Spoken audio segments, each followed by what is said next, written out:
कैमरे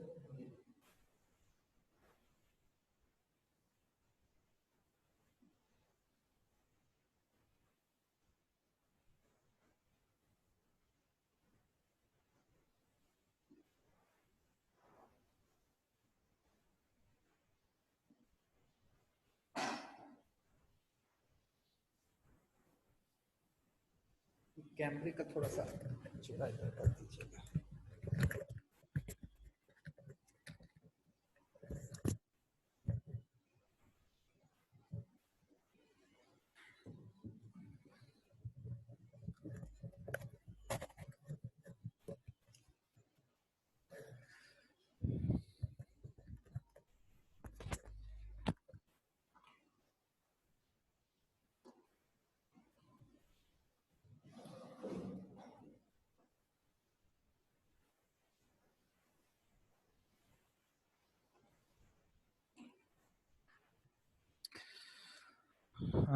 अस्सलाम वालेकुम जी। आज का जो नेक्स्ट टॉपिक है, मैंने टेस्ट जो आपका मैंने आपसे कहा था, वो मैं आपको at the end of the lecture explain करता हूँ वो किस तरह से होगा। होपफुली वो मंडे ट्यूसडे थर्सडे को होगा, नहीं वेंसडे को। हाँ, मैं आपसे डिस्कस करता हूँ कि क्या पॉसिबिलिटी है और बाकी उसके जो भी है वो मैं आपको एक्सप्लेन करता हूँ। स्टार्ट में हमने पढ़ा कि स्टैटिस्टिक्स के जितने भी टॉपिक हैं, हर टॉपिक का कोई ना कोई कंसर्न होता है। अगर आप मीन की एवरेज की बात करें या पहला प्रेजेंटेशन ऑफ डेटा की बात करें, तो हमारा कंसर्न ये था कि किसी तरह से डेटा इस तरह से प्रेजेंट किया जाए कि हमें बताने के लिए कोई बहुत ज्यादा एफर्ट ना करनी पड़े, यानी कि वो सेल्फ एक्सप्लेनेटरी हो। जो पढ़ने वाला वो कहेगा ठीक है जी, आपको बताने की जरूरत नहीं है, बड़ा क्लियरली लिखा हुआ है। जैसे अगर हैंड राइटिंग बच्चे की होती है ना, वो बड़ी अगर खराब हो तो लिखा उसने सारा कुछ ही होता, पढ़ा नहीं जाता, तो लेकिन जो लिखने वाला होता ना वो तो खैर पढ़ लेता, दूसरा नहीं पढ़ सकता। लेकिन अगर अच्छे तरीके से लिखा हुआ तो हर कोई पढ़ सकता, तो आपको एक्सप्लेन करने की जरूरत नहीं होती, वो कहेगा हाँ जी क्लियर है मुझे। तो यही कुछ पैटर्न हम कहते हैं डेटा प्रेजेंटेशन क्या है। डेटा प्रेजेंटेशन के जो जिसने तो डेटा कलेक्ट किया है उसे तो पता है कि डेटा है क्या, लेकिन टारगेट ये है कि उसे डेटा इस तरह से लिखना है कि जो बाकी लोग पढ़ने वाले हैं, देखने वाले हैं, उनको आपको एक्सप्लेन ना करना पड़े। वो कहेंगे ओके फाइन, आप हमें बता दें, हम खुद ही उसको पढ़ लेंगे। तो टेबल देखें, उसमें हमने ग्रुप बना के बड़े पैटर्न से आगे लिख दिया कि इस ग्रुप में इतनी वैल्यूज हैं, या ग्राफ बनाया, तो सारा कुछ क्लियर हो गया। जब बात आई कंपैरिजंस करना था कि जी प्राइसेस में या क्वांटिटी में इंक्रीज डिक्रीज की बात कैसे करनी है, तो हमने कहा इंडेक्स नंबर का चैप्टर पढ़ लें। फिर हमने एक टॉपिक पढ़ा रिग्रेशन कोरिलेशन का, जिसमें हमने कहा कि बहुत सारे वेरिएबल्स आपस में एक दूसरे के साथ लिंक होते हैं, रिलेट कर रहे होते हैं, और हमारी इंटरेस्ट ये थी कि किस तरह से वो वेरिएबल्स आपस में लिंक हैं, रिलेट हैं, या एक वेरिएबल की अगर वैल्यू जो है वो बढ़ती है तो उसका इंपैक्ट दूसरे वेरिएबल में क्या आता है, वो इंक्रीज हो जाता है या उसमें डिक्रीज आ जाती है, क्या इंपैक्ट आता क्या है। और इस वो इंटरेस्ट क्यों थी, ताकि हमें पता चल सके कि ये इसके साथ रिलेटेड है। जैसे कहा जा रहा था कि जी ये जो वायरस आया हुआ है कोरोना का, ये गर्मी से ये कम हो जाएगा, तो इसका मतलब है वो ये बताने की कोशिश कर रहे हैं कि जी गर्मी के साथ इसकी ग्रोथ कम होगी, इसके साथ इसका रिलेशन है। अभी तक तो शायद कोई चीज ऐसी हमें प्रूफ करके नहीं आई हुई, लेकिन अगर किसी तरह से ये प्रूफ हो जाता है तो देन हम कह सकते कि यस, और फिर ये भी बता सकेंगे कि जी 1 डिग्री अगर टेम्परेचर बढ़ता है तो इसकी ग्रोथ कितनी कम हो जाती है। लेकिन अभी तक ये रिलेशन स्टैब्लिश नहीं है, मतलब अभी तक ये किसी ने प्रूफ नहीं किया, बस लोग ऐसे तुक्का लगा रहे हैं, अंदाजा लगा रहे हैं कि शायद ऐसा है, लेकिन अभी तक नहीं है। तो जो रिग्रेशन कोरिलेशन का जो टॉपिक था, उसमें हमने वेरिएबल्स को आपस में रिलेट किया है, और क्या एडवांटेज लिया है, रिलेट करने के बाद हमने फ्यूचर की प्रिडिक्शन की है, फोरकास्ट की थी कि जी होपफुली क्या वैल्यू फ्यूचर में जो है वो आ सकती है। एग्जांपल्स की कि जी अगर फर्टिलाइजर का रिलेशन यील्ड के साथ है, तो बताया जा सकता है कि अगर इतनी फर्टिलाइजर यूज की जाएगी तो अप्रोक्सीमेटली इतना जो है वो आप वहां से क्रॉप यील्ड जो है वो ले सकते हैं। इसी तरह से जो मुख्तलिफ फर्म्स हैं वो एडवर्टीजमेंट के ऊपर इसलिए खर्च करती हैं ताकि अपनी सेल को वो इंक्रीज कर सकें, और अगर उनको पता चल जाए कि क्या रिलेशन है तो वो फिर टारगेट कर लेती हैं जी कि अगर हम 1 लाख रुपए अपनी एडवर्टाइजमेंट कॉस्ट बढ़ाते हैं तो मे बी कहें जी 3 लाख रुपए हमारी सेल में इंक्रीज आती है। रिलेशनशिप से एस्टेब्लिश किया जा सकता है और इस तरह से बहुत सारी चीजें हमने रिग्रेशन कोरिलेशंस में पढ़ी। अब जो हमारा नेक्स्ट टॉपिक है, आल्दो मास्टर्स लेवल्स पे ये बहुत ज्यादा इंपॉर्टेंट है। आप समझ लें हमारा जो 80% काम है, 80% स्टडीज हैं आप ऐसा कहें, वो इसी एक टॉपिक के साथ हमारा कंसर्न होता है। लेकिन आप चूंकि इनिशियल लेवल पे पढ़ रहे हो तो उस लेवल तक तो नहीं आपके कंटेंट्स हैं, सिर्फ आपको इंट्रोड्यूस ये टॉपिक करवाना है कि ये है क्या। देखिए हमने डिसीजन करने होते हैं, डिसीजन फॉर फ्यूचर करने होते हैं, मुस्तकबिल के बारे में आज बैठ के कुछ चीजें डिसाइड करनी होती है। जो भी डिसीजन हमने इन फ्यूचर करना हो तो हमें अगर उस चीज का आइडिया ही नहीं है कि जी ये डिसीजन करने जा रहे हैं, what will happen in future, future में क्या होगा, वी डोंट नो, हमें नहीं पता। लाइक दो टीमें हैं ए बी, आज उनका मैच टीवी पर अभी शुरू नहीं हुआ, मैच चलने हैं, तो शायद हम ये नहीं कह सकते ठीक है वो तो मैच होगा और जो उसमें परफॉर्म करेगा वही जीतेगा, लेकिन हम ये गारंटी के साथ तो नहीं कह सकते कि आज किसने जीतना है। लेकिन एक चांस की बात करते हैं, हम एक पॉसिबिलिटी की बात करते हैं कि जी आज पाकिस्तान और फलां टीम का मैच है, और आप देखेंगे कि मैच जैसे ही शुरू होता है ना तो वो एक विनिंग प्रेडिक्टर भी लगा देते हैं। वो कहते हैं जी आज पाकिस्तान का जो जीतने का चांस है वो 60% है और दूसरी टीम के जीतने का चांस 40% है। ये 60-40 कहां से आ गया? ये किसी ने बैठ के बता दिया उसको कि जी आप ऐसा करें, इधर 60 कर दे, इधर 40 कर दें। तो शायद उनके प्रीवियस डेटे को एनालाइज किया गया, प्रीवियस डेटे को, कि जी इन दोनों टीमों के दरमियान पहले 100 मैच हो चुके हैं, 100 में से 60 पाकिस्तान जीता हुआ है, 40 दूसरी टीम जीती हुई है, और इस बेस पर वो कहते हैं जी 60% चांस पाकिस्तान का है और 40% चांस ऑफ विनिंग जो है वो दूसरी टीम का है। और फिर जैसे जैसे मैच प्रोग्रेस होता है, डेटा चेंज हो जाता है, तो वो ये विनिंग परसेंटेज भी अब बदलती है। तो एक मैंने एग्जांपल दी पॉसिबिलिटीज की, जब टीमें अभी खेलने जा रही हैं वो तो 7 घंटे के बाद पता चलेगा कि कौन विन किया है कौन लूज किया है, लेकिन शायद उससे पहले ही ये एक परसेंटेज सी आ जाती है कि जी ये 60 पर। अब 60% का मतलब कतन ये नहीं है कि इस मैच का 60% हिस्सा पाकिस्तान जीतेगा और इसी मैच का 40% दूसरा। इससे हम अंडरस्टैंडिंग कुछ इस तरह से लेते हैं कि अगर ये दोनों टीमें इसी सिचुएशन में इन्हीं प्लेयर के साथ 100 दफा खेलती हैं तो 60 दफा पाकिस्तान मैच जीतता है और 40 दफा जो है वो दूसरी टीम। इसके अलावा शायद इसका कोई मीनिंग नहीं है। अच्छा, इसी तरह से आप इन्वेस्टमेंट किसी जगह करनी है, किसी बिजनेस में आपको इन्वेस्टमेंट करनी है, तो क्या आपकी इंटरेस्ट नहीं होगी कि यार ये इन्वेस्टमेंट करने जा रहा हूं, पहले जरा पता तो कर लें कि इसमें जो प्रॉफिट है उसके चांसेस क्या है। अगेन वर्ड चांस आ गया, भी क्या चांस है? वो आपका दोस्त आपको इनवाइट करता है कि इस बिजनेस में आप लोग इन्वेस्ट कर दे, तो आप उसे क्वेश्चन नहीं करोगे कि यार कितने % चांस है मुझे प्रॉफिट होने का, या फलां चीज ले लो कितने % चांस है यार इसका निकलने का।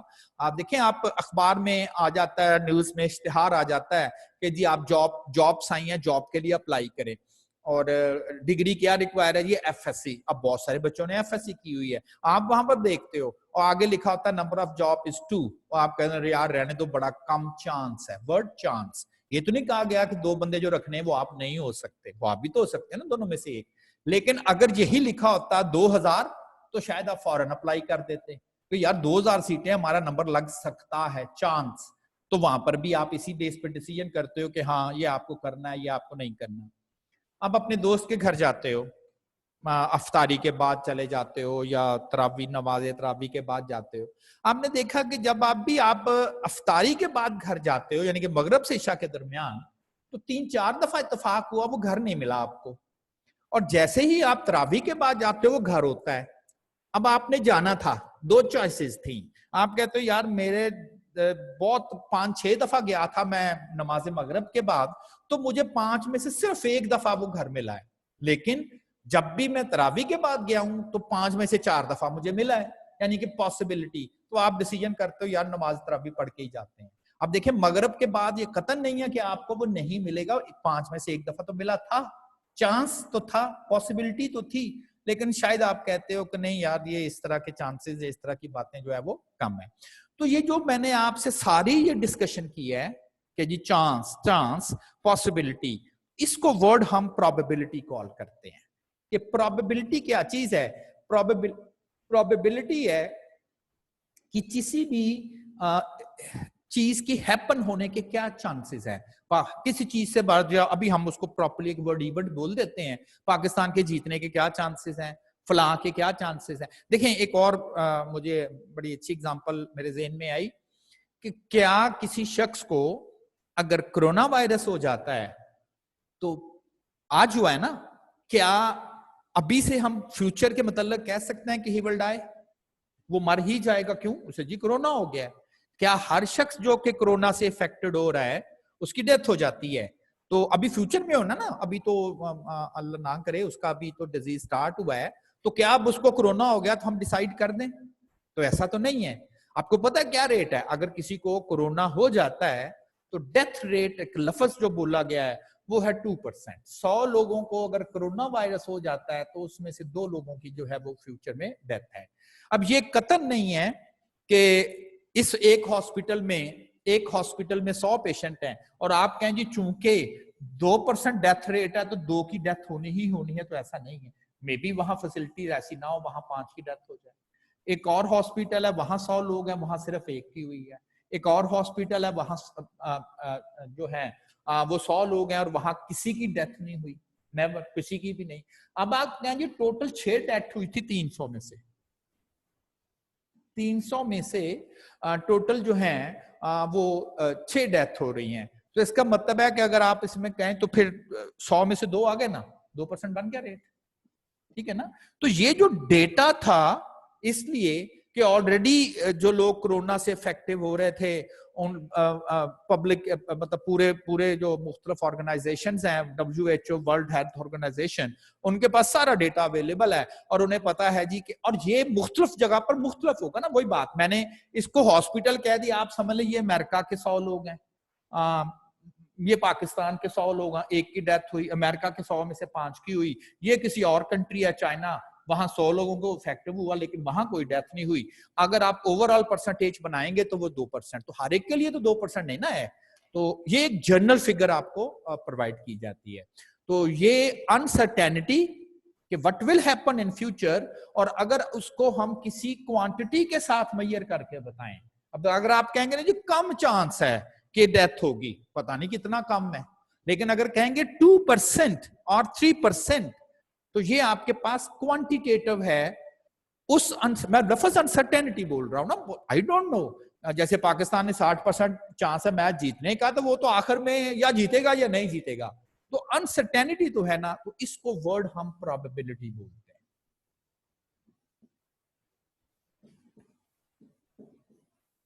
Probability, the quantitative measure of uncertainty. Uncertain है, पता नहीं क्या होना है। कॉइन, मैंने सिक्का एक फ्लिप किया है, सिक्का, उसकी एक साइड पर हेड होता है और उस सिक्के के दूसरे रुख पे टेल होगा। आप उसे फ्लिप करते हो, फ्लिप करने से पहले क्या बता सकते हैं हेड आने का चांस? मैं ये नहीं पूछ रहा हेड आएगा कि टेल आएगा, हेड आने का चांस ज्यादा है या टेल आने का चांस ज्यादा है? आप कहेंगे बराबर, 50%, यस 50%। लेकिन जब कॉइन फ्लिप हो जाता है, नीचे गिर जाता है, फिर तो वो 50% वाली चीज खत्म हो गई, फिर तो क्या ये तो हेड आया, ठीक है ना।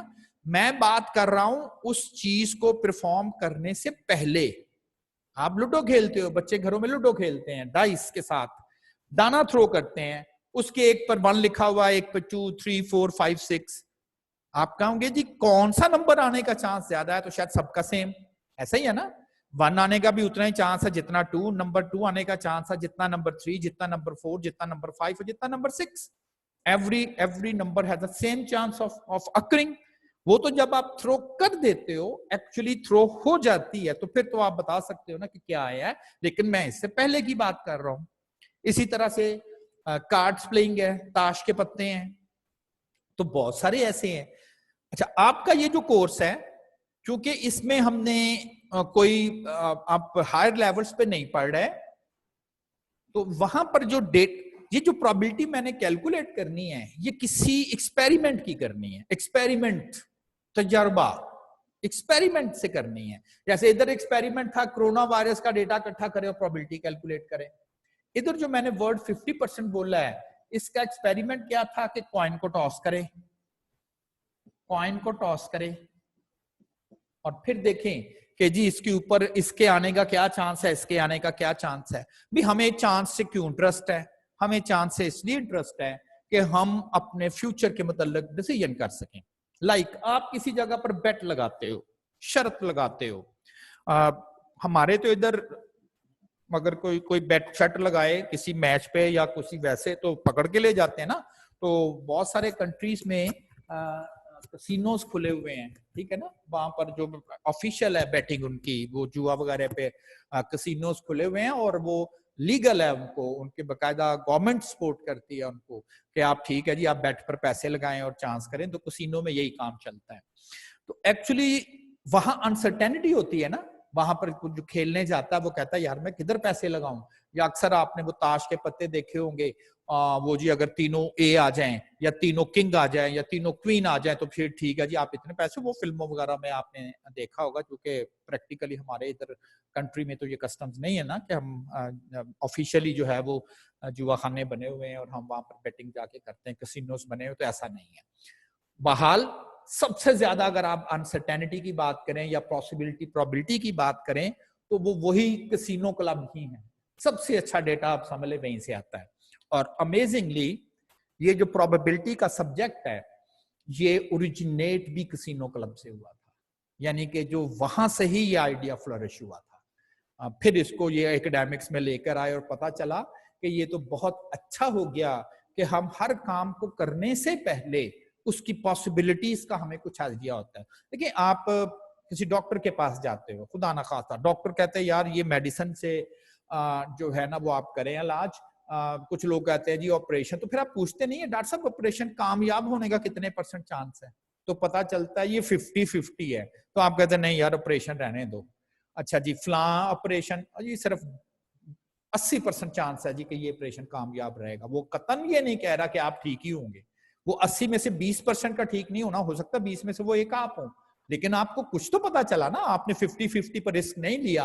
आप कहते हैं यार पेन बहुत है, तकलीफ बहुत है, चले 80% चांस है, 90% होता तो शायद और जल्दी आप करवा लेते। वो कहता जी 99.99% चांस है कि आप ऑपरेशन से रिकवर हो जाएंगे। तो उसने 100% तो गारंटी आपको नहीं दी, लेकिन वो जो 99.99 की बात कर रहा, डॉक्टर को कैसे पता चला? वो कह रहा जी मैंने पिछले 5 साल से 10 साल से इतने ऑपरेशन किए हैं और इतने में से सिर्फ एक पेशेंट ऐसा था जिसका ये कामयाब नहीं रहा, बाकी तो इस हिसाब से ये 99% बनता। तो बिल्कुल ठीक है। यानी कि हमें हर जगह पर जरूरत पड़ती है, हर जगह पर चांस की जरूरत पड़ती है। तो अब ये जैसे एक चीज तो बता दीजिए, जिसको कोरोना होता है उससे 2% लोगों की डेथ होती है, लेकिन अगर ये पूछा जाए कि ये खत्म कब होना है तो वो देख ले कोई, वो आपका प्राइम मिनिस्टर भी टीवी पर आता है, कहता नो वन नोस कि कब कोरोना खत्म होगा। किसी को नहीं पता। वैक्सीन की बात हो रही है, वो प्रोबेबिलिटी नहीं है। वो कब देखे ना, प्रोबेबिलिटी नहीं है। वो कह रहे हैं जी कि अगले साल आ जाएगी, अब ये बनने पर है ना। वो आप ये नहीं कह सकते 50% चांस है जी इस महीने आ जाएगी और 50% चांस है ऐसा। तो हमारा जो नेक्स्ट टॉपिक है वो प्रोबेबिलिटी ही है, इसलिए कि हमने बहुत सारे डिसीजंस करने हैं, डिसीजन फॉर फ्यूचर्स करने हैं। आप कहेंगे डिसीजन तो फ्यूचर का करना है, क्या अभी हमें कुछ पता होना चाहिए कि ये इसके आने के क्या चांस है, इसके होने के क्या चांस है, यहाँ प्रॉफिट, यहाँ इन्वेस्टमेंट करेंगे तो कितने प्रॉफिट का चांस है, यहाँ करेंगे तो कितना चांस है, यहाँ करेंगे तो कितना चांस है।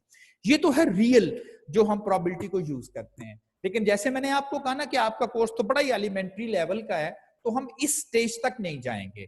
आपके जो कोर्स में हम डिस्कस करेंगे यही आप समझ लें कॉइन टॉस कर दिया, ये एक experiment. What will happen, head आएगा टेल आएगी, प्रोबेबिलिटी कैसे फाइंड करनी है।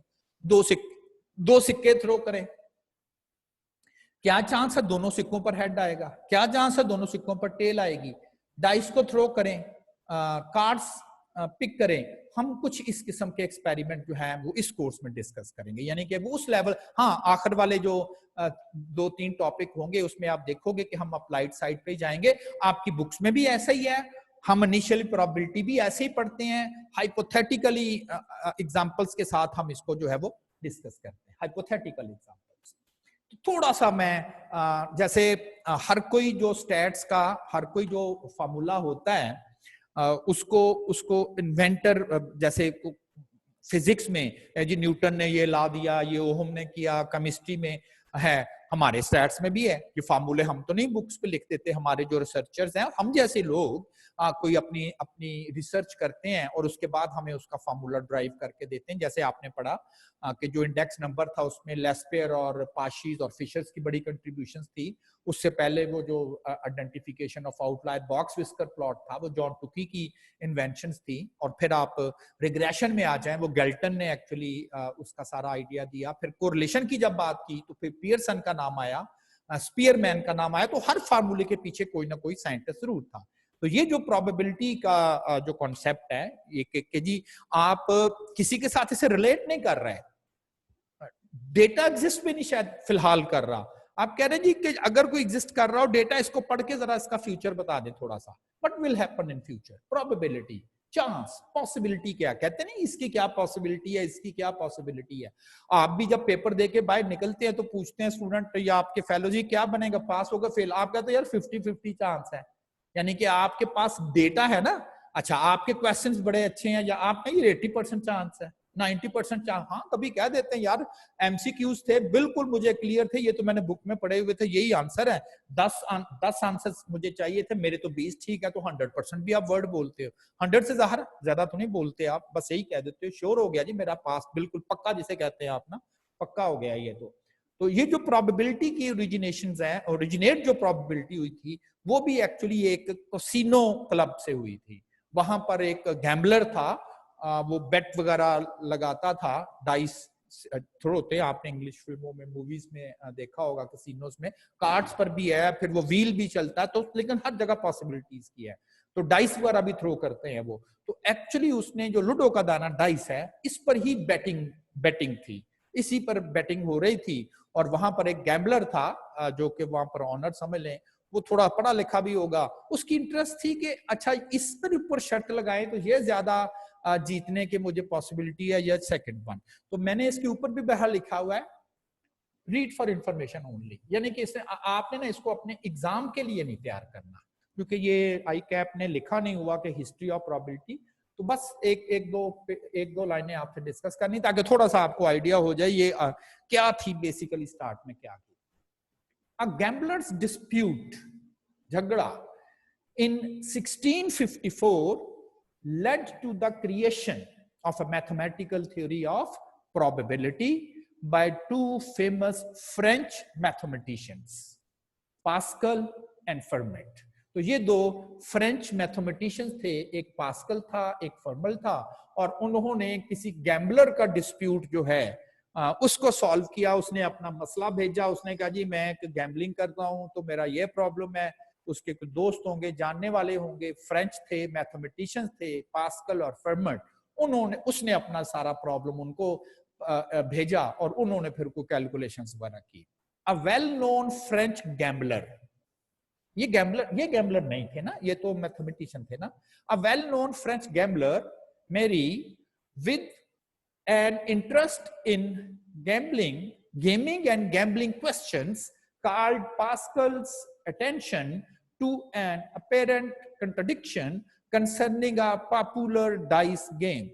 उसने कहा जी कि वहां ये समझा जाता है लेकिन मैं समझता हूं शायद ऐसा नहीं है। The game consisted in throwing a pair of dice, दो डाइस फेंकनी है 24 दफा।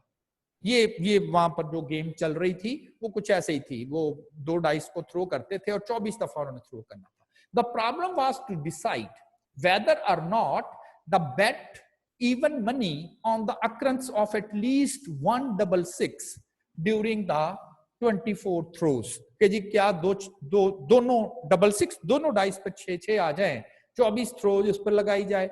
Assumingly one established gambling rule led to Mary to believe that betting on a 66 in 24 throws would be profitable, कि हाँ ये प्रॉफिटेबल होगी, ठीक है जीतना ही ज्यादा चांस बनेगा।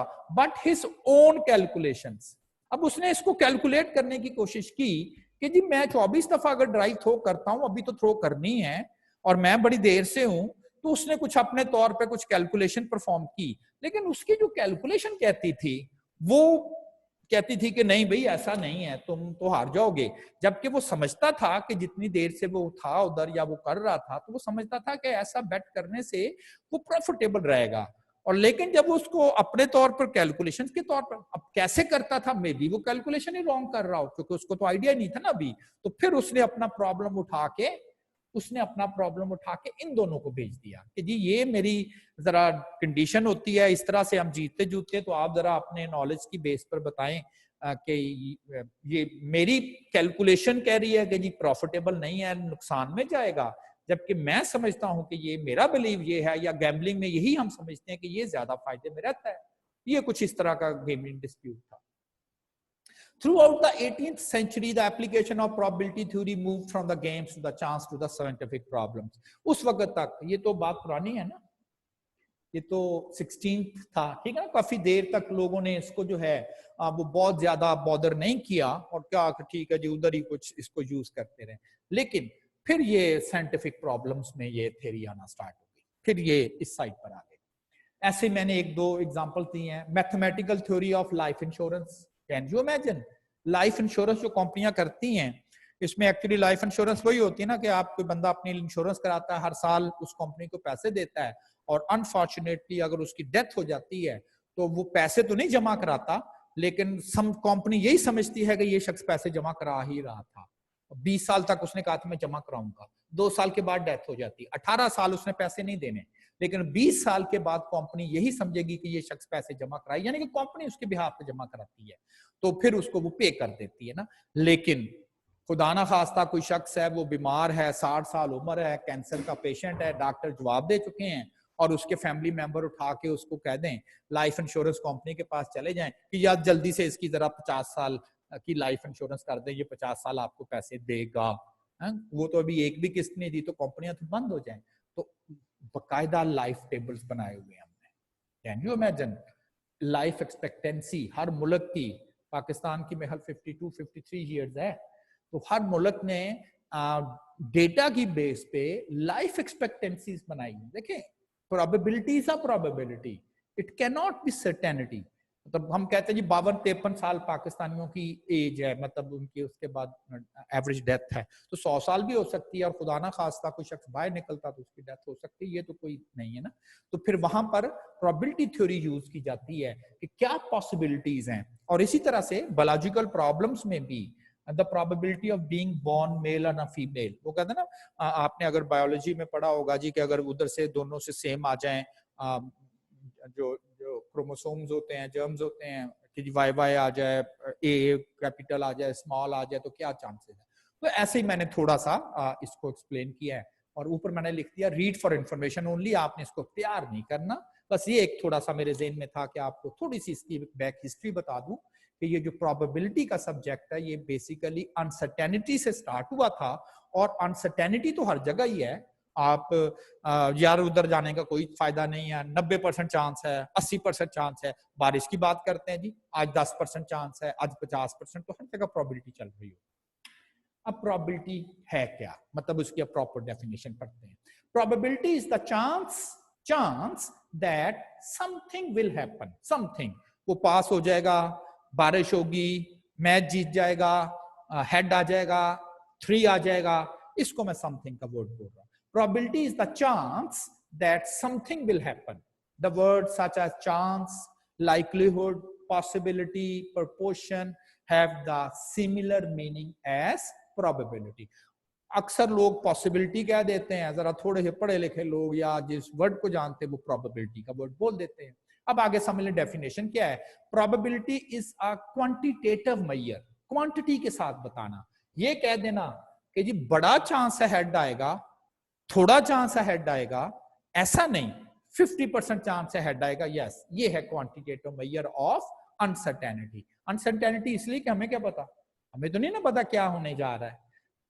Which is quite commonly used in statistical inference. Infer करना, नतीजा अखज करना हो कुछ इंफॉर्मेशन की बेस पे, तो नतीजा तो फॉरवर्ड फ्यूचर के मतलब आपने बताना है कि जी कल बारिश होगी कि नहीं। अब देखें, फर्ज करें अभी 1 बजा है, और मैं आपसे पूछूं आज 12 बजे बारिश होने के क्या चांस है? अभी 12 बजे तो आपको एक्चुअली पता होगा बाहर बारिश हो रही होगी, तो आप कहते हैं बारिश हो रही है, नहीं हो रही तो आप कहते हैं नहीं हो रही।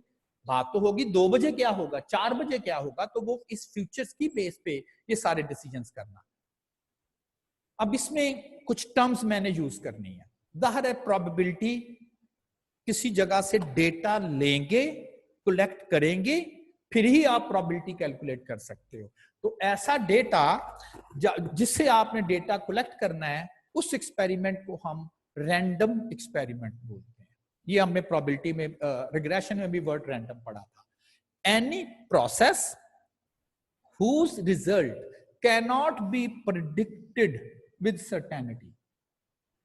एक कॉइन टॉस करने लगे हैं, क्या रिजल्ट आएगा जी? प्रिडिक्ट करें, हेड आएगा टेल आएगा, श्योरली बताना है, वी डोंट नो। हम कहते हैं ये रैंडम एक्सपेरिमेंट। ऐसा कोई भी एक्सपेरिमेंट जिसके रिजल्ट को आप सर्टेनिटी के साथ ना बता सकेंगे ये आएगा। हाँ, एक कॉइन आपने ऐसा बना लिया है, आप समझ लो 2 कॉइन जोड़ दिए आपने और दोनों साइड पर हेड ही है। अब आपको मैं कहूं कि ये ऐसा कॉइन है जिसके दोनों साइड पर हेड है, इसको जरा थ्रो करें, तो क्या थ्रो करने से पहले ही आप बता सकते हैं कि इसके ऊपर हेड आएगा कि टेल आएगी? यस, हेड ही आएगा, इसके दोनों साइड पर जो हेड है। तो ये तो रैंडम एक्सपेरिमेंट नहीं है, इधर तो अनसर्टेनिटी है ही नहीं, तो यहां पर प्रोबेबिलिटी की तो बात ही नहीं करेंगे। ये तो नहीं आप कहेंगे अच्छा जी दोनों साइड पर है तो हेड ही जरा थ्रो करके देखते हैं शायद टेल आ जाए, भी कैसे आ जाए ना, तो इसमें तो प्रोबेबिलिटी करने की जरूरत ही नहीं है। तो जहां पर प्रोबेबिलिटी हम कहां पर अप्लाई करते हैं? Whenever there is uncertainty. ये जी हेड आएगा टेल आएगा पता नहीं, डाइस थ्रो करने लगे जी बताओ पहले क्या आएगा, वी डोंट नो, पता नहीं क्या आएगा। तो जहां पर भी अनसर्टेनिटी आ गई उसको क्वांटिटी के साथ मेजर करना, उसको हम कहते हैं प्रोबेबिलिटी। और इसके लिए जो डेटा लेंगे हम कहेंगे कि ये ऐसा डेटा होगा एक्सपेरिमेंट से कि जिसके हम आउटकम, जिसके रिजल्ट्स को बिफोर टाइम अनसर्टेनिटी के साथ ना बता सकें, उसे हम कहते हैं रैंडम एक्सपेरिमेंट। और चूंकि सर्टेनिटी के साथ नहीं बता सकते तो इसका मतलब है कि देयर इज अनसर्टेनिटी, तो उसके बाद हम उसकी प्रोबेबिलिटी कैलकुलेट करेंगे। आउटकम किसे कहते हैं? इज अ पॉसिबल रिजल्ट को कहते हैं। कॉइन को टॉस किया है, आपके जी क्या आया? हेड आ गया जी, ये इस एक्सपेरिमेंट का रिजल्ट कल आएगा। बता तो नहीं ना सकते थे, वो तो जब परफॉर्म हो गया है फिर ही बताएंगे ना। इसी तरह से लूडो का दाना थ्रो करने लगे हैं, अनसर्टेनिटी है, हाँ जी अनसर्टेनिटी है। ये जो थ्रो करने लगे हैं ये क्या जी? ये एक रैंडम एक्सपेरिमेंट है, we don't know what will happen. अच्छा जी क्या आ गया इसका रिजल्ट तो बताएं जी, 4 आया, 4 नंबर इसके ऊपर आ गया, तो वो उसकी आउटकम कहलाएगी। तो एक्सपेरिमेंट परफॉर्म करने के बाद का जो रिजल्ट है उसको हम कहते हैं ये इस एक्सपेरिमेंट की क्या है? ये इस एक्सपेरिमेंट की आउटकम है। सबसे ज्यादा समझ लें अब एक बड़ी important definition, a list of all possible outcomes, जितने पॉसिबल आउटकम्स हो सकते हैं ऑफ अ प्रोबेबिलिटी एक्सपेरिमेंट, उसे सैंपल स्पेस कहते हैं। लाइक कॉइन को टॉस करें, मैं नहीं कह रहा कि मुझे बताएं क्या आया है, एक सिक्का अगर आप टॉस करेंगे तो कितने पॉसिबल रिजल्ट्स आ सकते हैं?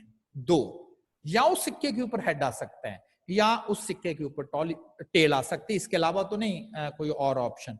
अगर आप दोनों आउटकम जो कि पॉसिबिलिटी बनती है उसको अगर आप लिख देंगे तो इसको हम सैंपल स्पेस का नाम देते हैं कि ये जी मैंने इस एक्सपेरिमेंट की सैंपल स्पेस जो है वो बना दी है।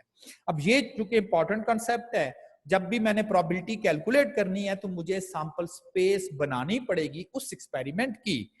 जितने भी पॉसिबल रिजल्ट उस एक्सपेरिमेंट के हो सकते होंगे मुझे लिस्ट करने पड़ेंगे। देखेंगे ना क्यों लिस्ट करना है। बहरहाल सैंपल स्पेस किसे कहते हैं? A list of all possible outcomes of a probability experiment. और प्रोबेबिलिटी कैलकुलेट करने के लिए जो भी हमने एक्सपेरिमेंट परफॉर्म करने हैं, हमें उन एक्सपेरिमेंट की जो जितने भी पॉसिबल रिजल्ट्स हैं वो हमें लिखने हैं। तो थोड़ी सी अब हम प्रैक्टिस करेंगे और आप देखेंगे कि मैंने जो आपसे एक्सपेरिमेंट डिस्कस करने हैं वो मेनली कॉइन टॉसिंग होंगे, सिक्का थ्रो करना 1 2 3, या वो एक्सपेरिमेंट होंगे डाइस के, लूडो का दाना थ्रो करना 1 2, या वो कार्ड पिकिंग एक्सपेरिमेंट्स होंगे, ताश के पत्ते सेलेक्ट करना। या वो सिलेक्शन एक्सपेरिमेंट्स होंगे कि जी कुछ क्लास है, उधर बच्चे बैठे हुए हैं, बॉयज भी हैं, गर्ल्स भी हैं, हम उनमें से 2 बच्चे सेलेक्ट करते हैं, तो बताएं जी बॉयज आने का क्या चांस है, तो ये सिलेक्शन एक्सपेरिमेंट्स होंगे। तो चूंकि हमें प्रोबेबिलिटी कैलकुलेट करने के लिए उस एक्सपेरिमेंट की सैंपल स्पेस रिक्वायर है, sample space mean all possible results क्या दे रिक्वायर है, सैंपल स्पेस बनाना हमारा पहला कंसर्न होगा। तो एक दो छोटी छोटी एग्जांपल्स हम करते हैं। एक्सपेरिमेंट है tossing of a single coin. अगर आप सिर्फ एक सिंगल क्वाइन को अगर आप फ्लिप करते हो, सैंपल स्पेस को हम एस के साथ जो है वो रिप्रेजेंट करते हैं, एस। अगर आप एक सिंगल क्वाइन टॉस करते हो और मैं कहूं कि जी इसकी सैंपल स्पेस बनाएं, तो आप कहें जी सिंगल टॉस है तो 2 पॉसिबल आउटकम्स बनती हैं, या तो उसके ऊपर हेड आ सकता है पॉसिबली, या टेल। लिस्ट लगा दी ना आपने, जितने रिजल्ट पॉसिबल आ सकते थे आपने कहा 2 ही तो पॉसिबिलिटी था, या ये हेड आएगा या टेल आएगी, 2। Experiment tossing of 2 coins. अब जब आप 2 कॉइन्स टॉस करेंगे तो 2 कॉइन्स टॉसिंग में 4 पॉसिबल रिजल्ट आ सकते हैं। वो कैसे हो सकता है? जो पहला कॉइन हो उसके ऊपर हेड आ जाए, और जो दूसरा कॉइन है उसके ऊपर भी हेड ही आए, है ना पॉसिबिलिटी। 2 आपने सिक्के थे, आप कहिए दोनों पर ही हेड आए थे। एक पॉसिबिलिटी ये है कि जो फर्स्ट कॉइन है उसके ऊपर तो हेड आए, लेकिन सेकंड कॉइन के ऊपर टेल आए। पहले के ऊपर हेड आए लेकिन सेकंड कॉइन के ऊपर टेल आए, तो ये भी एक कॉम्बिनेशन आ सकता है। और ये भी पॉसिबिलिटीज है कि आप एक फर्स्ट के ऊपर टेल आए लेकिन सेकंड के ऊपर हेड आए।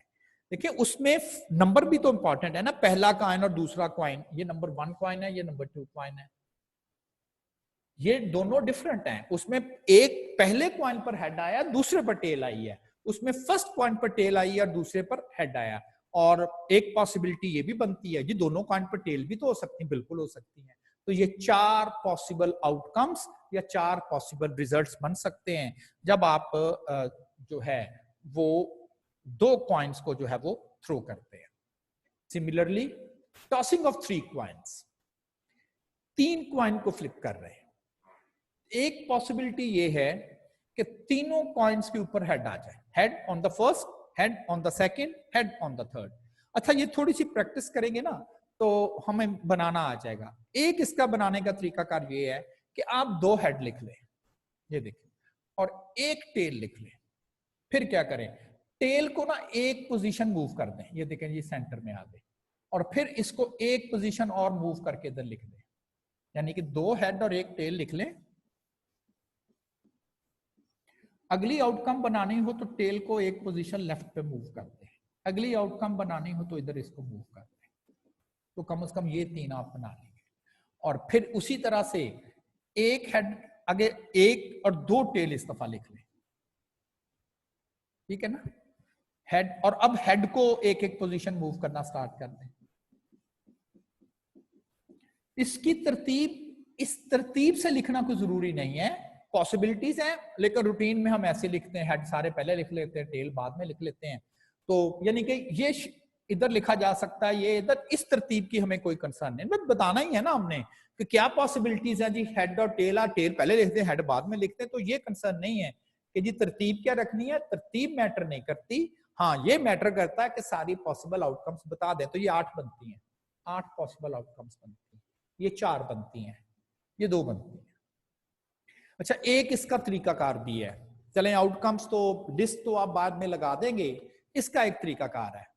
2 कॉइन फ्लिप करने हैं, एक कॉइन की कितनी आउटकम्स होंगी, एक कॉइन 2 इनटू, अब दूसरा कॉइन इसकी कितनी होंगी, इसकी भी 2 ही होंगी, तो टोटल 4 बन गए।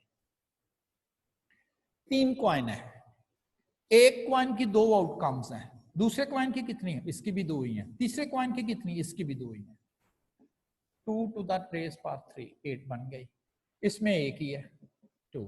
तो इस तरह से भी हम लिस्ट, अगर हमें, और ये एग्जाम में आता भी है कि जी अगर 10 कॉइन फ्लिप किए जाएं, 10 कॉइन फ्लिप किए जाएं तो कितनी टोटल पॉसिबल आउटकम्स बनेगी। इस तरह से तो मुश्किल हो जाएगा ना 10 कॉइन की बनाएं। आप इस तरह से कर सकते हैं, पहले कॉइन की 2 आउटकम, दूसरे के भी 2, अप टू 10, तो 2 to the raised power 10। 1024 outcomes बनती हैं इसकी टोटल। अब ये 8 बनाने में हमें 1-2 मिनट लग गया तो 1024 कैसे बनेगी? ठीक है, बनानी नहीं है, लेकिन हम उसको समझ सकते हैं कि किस तरह से ये बन जाए। Throwing of a single dice, ludo का एक दाना थ्रो करना है, 6 पॉसिबल आउटकम्स हमें पता है। थ्रोइंग ऑफ 2 डाइस, हाँ ये 36 बनेगी, एक की 6, दूसरे की 6, 36 आउटकम बनेंगे। इन 36 आउटकम्स को बनाने के लिए एक सिंपल वे ये था कि आप एक डाइस की आउटकम्स इधर लिख लें।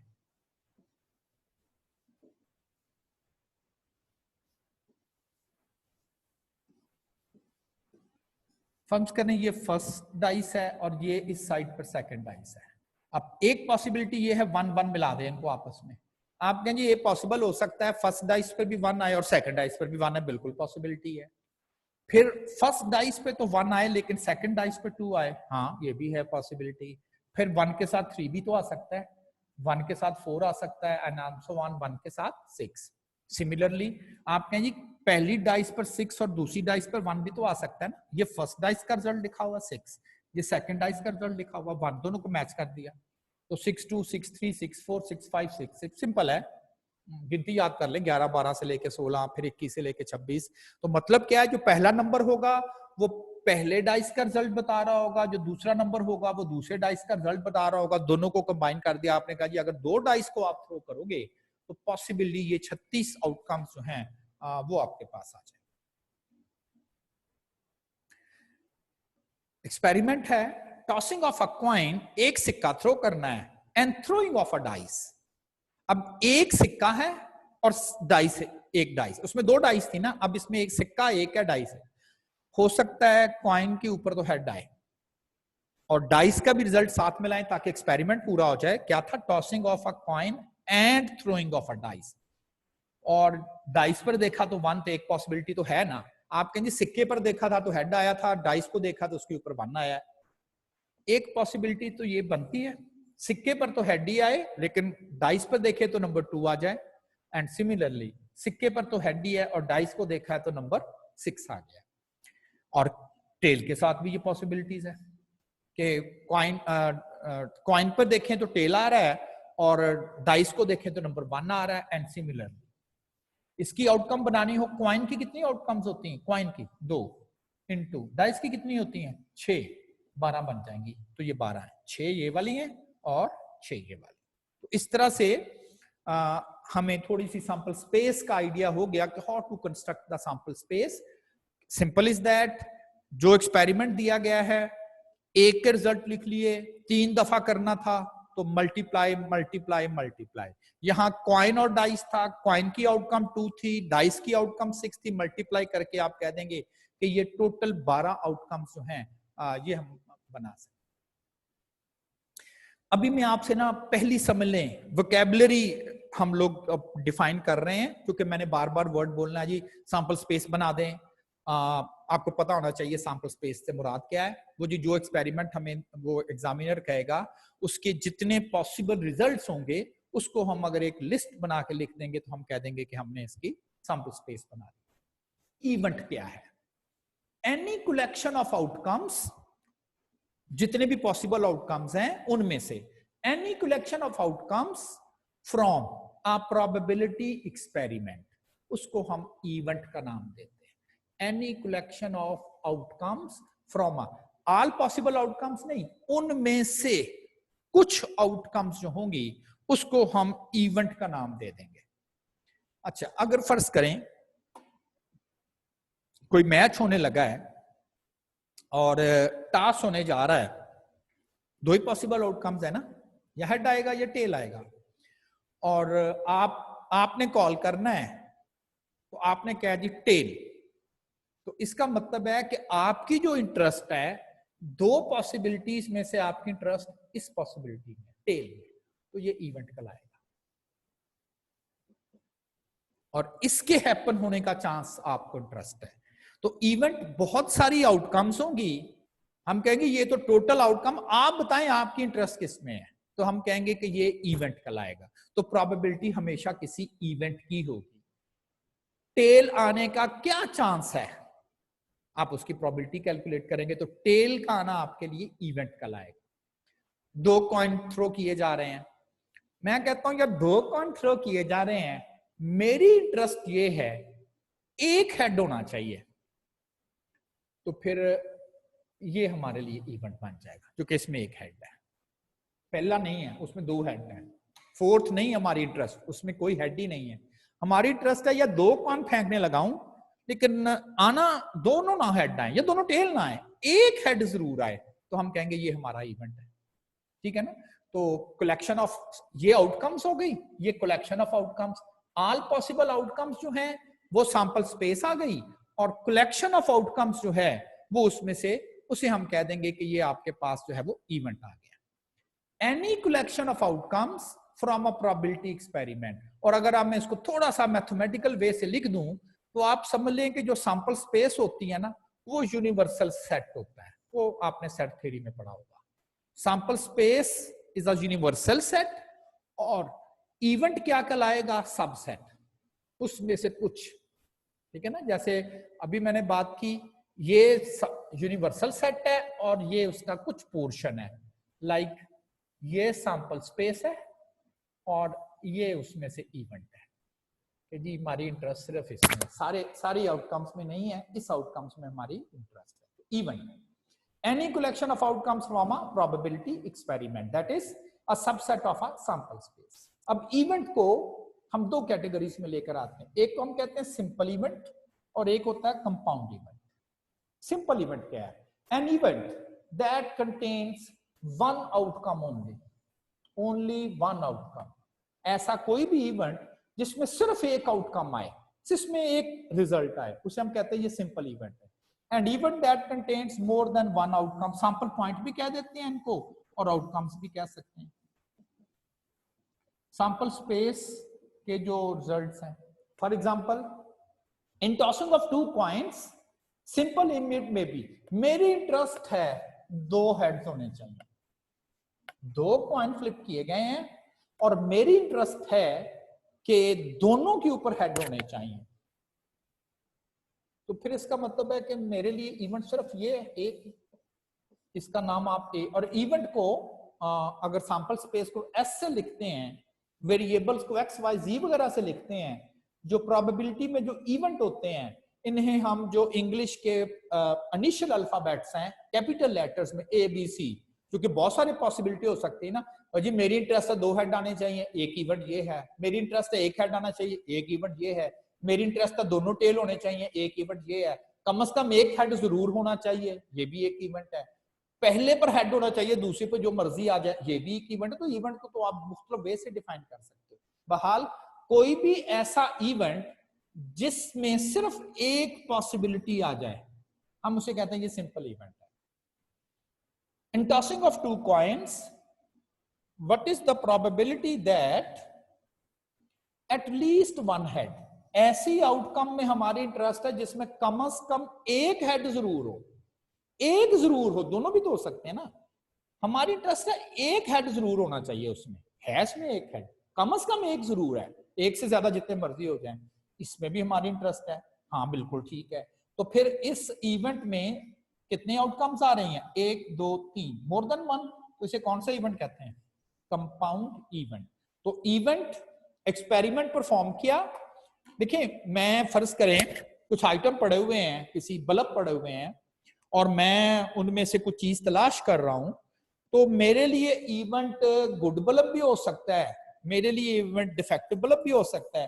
फर्ज करें मैं ढूंढी डिफेक्टिव, खराब था, मुझे कहा गया था यार इसमें से ना खराब बल्ब अलग कर दो, तो मेरे लिए इवेंट जो होगा वो मेरी जो इंटरेस्ट होगी या मेरे लिए जो इवेंट होगा वो यही होगा, यार इसमें से मैंने खराब बल्ब ढूंढना है। ठीक है ना, तो इवेंट उस पूरी सैंपल स्पेस में से आपकी इंटरेस्ट क्या है वो इवेंट कहलाएगा। फिर बाद में देखेंगे अच्छा जी आप इसकी प्रोबेबिलिटी कैसे कैलकुलेट करनी, तो कम से कम हमें इवेंट, तो 2 चीजें प्रोबेबिलिटी में हमें चाहिए, एक हमें सैंपल स्पेस चाहिए, एक हमें इवेंट चाहिए। ये मैंने प्रोबेबिलिटी की पॉसिबल वैल्यूज क्या लिखी हुई है, प्रोबेबिलिटी की कम से कम वैल्यू 0 हो सकती है और ज्यादा से ज्यादा वैल्यू 1, इससे बियॉन्ड नहीं जा सकती, कम से कम वैल्यू 0। अच्छा, इसको परसेंटेज फॉर्म में भी लिख सकते हैं, ये परसेंटेज फॉर्म है। 0% चांस है ना, अब क्या चांस है यार ऐसा होने का? 0% चांस, हो ही नहीं सकता। इसको हम इम्पॉसिबल इवेंट कह देते हैं। किसी भी इवेंट की प्रोबेबिलिटी अगर 0 आ जाए तो हम कह देते हैं ये इम्पॉसिबल इवेंट है, ऐसा हो ही नहीं सकता। और जिसकी प्रोबेबिलिटी 1 आ जाए या परसेंटेज फॉर्म में 100 आ जाए, उसे हम कह देते हैं श्योर इवेंट है। ऐसा होने का बिल्कुल 100% चांस है कि ऐसा ही होगा, श्योर इवेंट है। तो प्रोबेबिलिटी हम डेसिमल फॉर्म में भी लिख सकते हैं, आधी करके लिख दी, और परसेंटेज फॉर्म में भी लिख सकते हैं, ये परसेंटेज फॉर्म है। 100 से ज़रब दे दी, 100%। 10% कह दें तो ये परसेंटेज फॉर्म में लिखा जा रहा है, और अगर आप उसे 0.1 कह देंगे तो ये डेसिमल फॉर्म में लिखा जा रहा है। और जितनी किसी इवेंट की प्रोबेबिलिटी 100 के करीब होगी, 90%, 80%, उतना ही वो लाइकली टू अकर होगा। ऐसा होने के चांस 90% चांस है, लाइकली 50%, हम इसे कहते हैं इक्वल चांसेस, इक्वली लाइकली। 50 से कम है तो ऐसे ही हम कह देते हैं अनलाइकली। यानी कि ऐसे एक 2-3 वर्ड बोले गए हैं कि अगर वो 50% से ऊपर आ जाए, 100% ना हो, तो हम कहते हैं लाइकली टू अकर, ऐसा होने के चांसेस लाइकली। और अगर वो 50 से कम हो तो हम वर्ड बोल देते हैं अनलाइकली। बहरहाल ये कोई इतना ज्यादा जरूरी नहीं है, लेकिन जो चीज जरूरी आपको बतानी थी वो ये थी कि प्रोबेबिलिटी मैक्सिमम 1 हो सकती है और मिनिमम से मिनिमम इसकी वैल्यू 0 हो सकती है। परसेंटेज में बात करें तो 0% और 100%, तो ये इसकी रेंज है प्रोबेबिलिटी की। जिस तरह से कोरिलेशन कोएफिशिएंट की रेंज थी फ्रॉम -1 टू +1, लेकिन स्लोप की कोई रेंज नहीं होती, इंटरसेप्ट की कोई रेंज नहीं होती। अब जरा एक एग्जांपल करते हैं, ये आपके नोट्सों में एग्जांपल्स आप देख लीजिएगा किस नंबर पर है।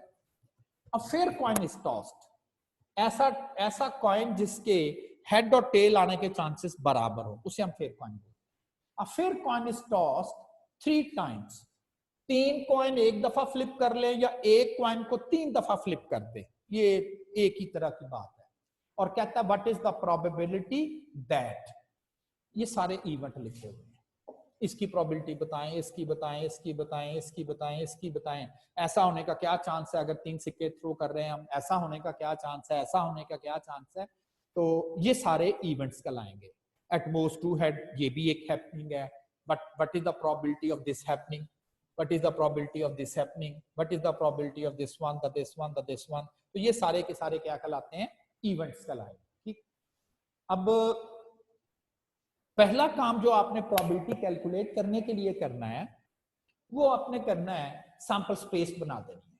तो ये मैंने सैंपल स्पेस बना दी, पहले भी हमने इसकी थोड़ी सी प्रैक्टिस की थी और अब हम इसको बना सकते हैं। अच्छा, इसके बाद एक मैथमेटिकल वे है इसको लिखने का, वो क्या है कि 8 पॉसिबल आउटकम्स बनते हैं। इसको लिखने का स्टाइल है n number of the sample space, number in sample space is 8। तो ये बड़ी नोटेशन हम यूज करते हैं। ns मींस कि सैंपल स्पेस में टोटल कितने रिजल्ट्स हैं, यानी कि इस एक्सपेरिमेंट के टोटल कितने रिजल्ट्स बनते हैं, तो वो 8 बनते हैं। क्लियर? अच्छा, अब है पहला इवेंट आ गया, एट मोस्ट 2 हेड्स अपीयर।